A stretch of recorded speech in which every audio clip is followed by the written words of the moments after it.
இன்றே டவுன்லோட் செய்து உங்கள் ஃபேவரட் ஷோக்களை என்ஜாய் பண்ணுங்க. லிங்கம் இப்படி கை மாறி போனது என்ன காரணம் குருஜி? லிங்கம் தண்ணிக்குள்ள போகாம பார்வதி காப்பாத்தினதுக்கு என்ன அர்த்தம்? லிங்கம் அதனோட திருவிளையாடல ஆரம்பிச்சிருச்சுன்னு அர்த்தம். என்ன குருஜி சொல்றீங்க? தகுதியானவங்க கைக்கு தான் லிங்கம் போய் சேரும்னு ஏற்கனவே உங்ககிட்ட சொல்லியிருக்கோம்ல? ஆமா குருஜி. ஆனா குளத்துல இருந்த லிங்கம் என் மருமக ஐஸ்வர்யா கைக்கு தானே கிடைச்சது. தண்ணிக்கு மேல நடந்ததைத்தான் நீங்க எல்லாரும் பார்த்திருக்கீங்க. தண்ணிக்குள்ள என்ன நடந்துச்சுன்னு உங்க யாருக்கும் தெரியாது. உங்களுக்கு தெரியாத அந்த விஷயத்த சொல்றேன், கேட்டுக்கங்க. தண்ணிக்குள்ள இருந்த ஸ்படிகலிங்கம் ஐஸ்வர்யா கைக்கு கிடைக்கல, பார்வதி கைக்கு தான் கிடைச்சது.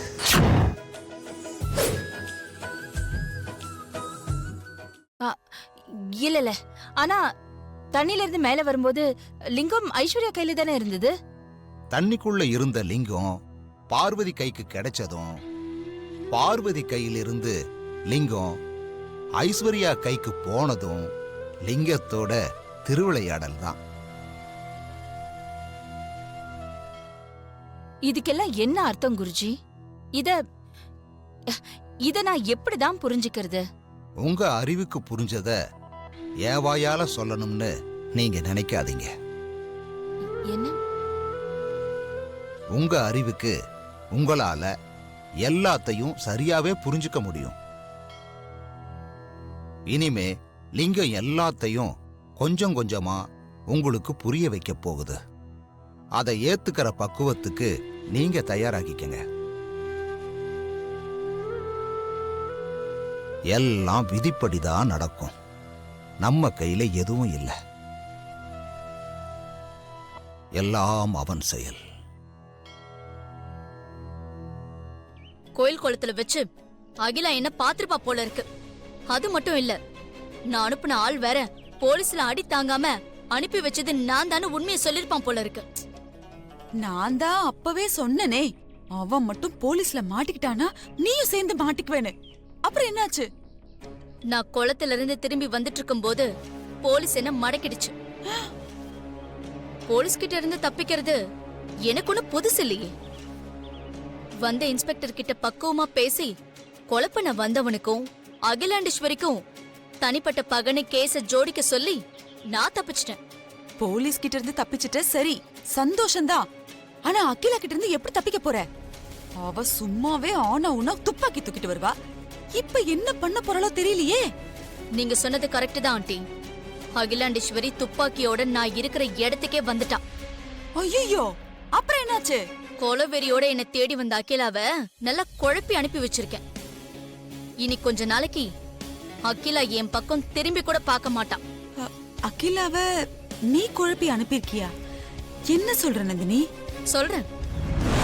உங்க வீட்டுக்குள்ள உங்களுக்கே தெரியாம ஒரு விஷயம் நடந்துகிட்டு இருக்கு.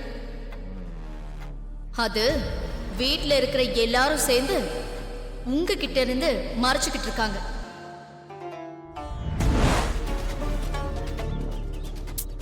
தப்பு பண்ணிட்டு நந்தினி. அகிலாவோட கோவத்தை டைவர்ட் பண்றேன்னு சொல்லிட்டு தேவையில்லாம புதுசா இன்னொரு பிரச்சனையை உருவாக்கிட்ட.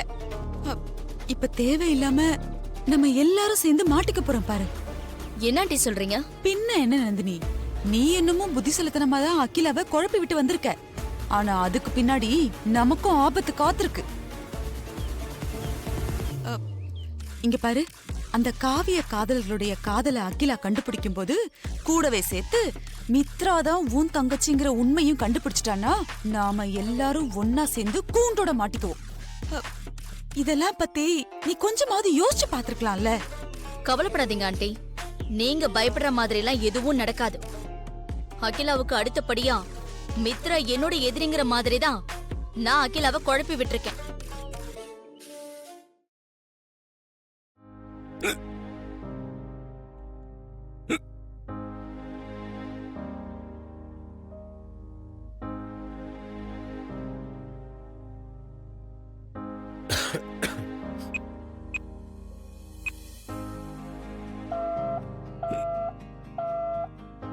ரிசீவர் சரியா வைக்கல போலயே.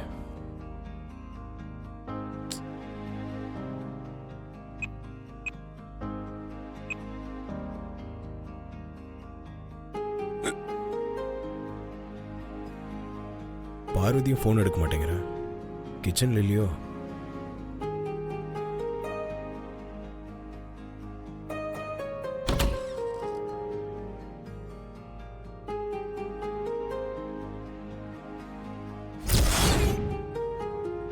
உள்ளவா.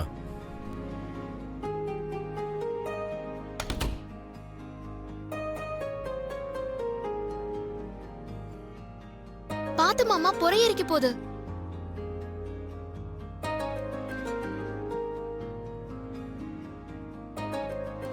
சரியான நேரத்துல கொண்டு வந்த.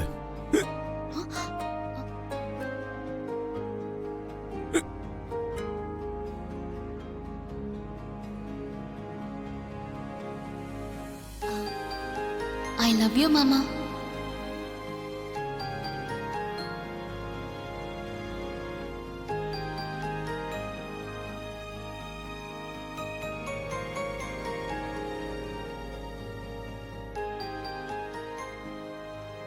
என்னாச்சு உனக்கு? நான் ஐ லவ் யூ சொன்னாலே நீ சொல்ல மாட்டேன்னு வெக்கப்பட்டு ஓடுவ. இன்னைக்கு நீயே வாண்டடா வந்து சொல்ற. எல்லாமே காரணமாதான். காரணமாவா? என்ன காரணம்? தண்ணி குடிச்சு விக்கல் நிக்கலனா ஏதாவது அதிர்ச்சி கொடுத்தா டக்குன்னு விக்கல் நின்னுடுமா. அத ஐ லவ் யூன்னு சொல்லி இன்ப அதிர்ச்சி கொடுத்தேன். ஆனா பாருங்க இப்ப உங்க விக்கல் நின்னு போச்சு பாத்தீங்களா? விக்கல் நின்னு போச்சுதான். சும்மா சொல்லக்கூடாது. பாட்டி வைத்தியம் கரெக்டா கத்து வச்சிருக்கேன். சரி நான் வரேன். ஏய் இரு. கிச்சன்ல வேலை இருக்கு மாமா. நான் கேட்கறதுக்கு பதில் சொல்லிட்டு போ. என்ன கேள்வி? எனக்கு விக்கல் எடுத்தது உனக்கு எப்படி தெரியும்? எப்படி நீ கரெக்டா தண்ணி எடுத்துட்டு வந்த? அது நான் சொன்னா நீங்க நம்ப மாட்டீங்க, சிரிப்பீங்க. சிரிக்க மாட்டேன், நம்புறேன். சொல்லு. அது நான் உங்களை நினைச்சுக்கிட்டே சமையல் கட்டுல காய்கறி கட் பண்ணிட்டு இருந்தேனா, அப்பதான் யாராவது நினைச்சுக்கிட்டா விக்கல் வரும்னு சொன்னது ஞாபகம் வந்தது. அதுதான் நான் நினைச்சிட்டு இருந்ததுனால உங்களுக்கு விக்கல் வந்திருக்குமேன்னு தண்ணி கொண்டு வந்தேன். இது கொஞ்சம் ஓவரா தான் இருக்கு. ஆனாலும் ஓகே. பாத்தீங்களா, சிரிக்க மாட்டேன்னு சொல்லிட்டு சிரிச்சிட்டு இருக்கீங்க. போங்க மாமா, உங்க கூட சண்டை. ஓய்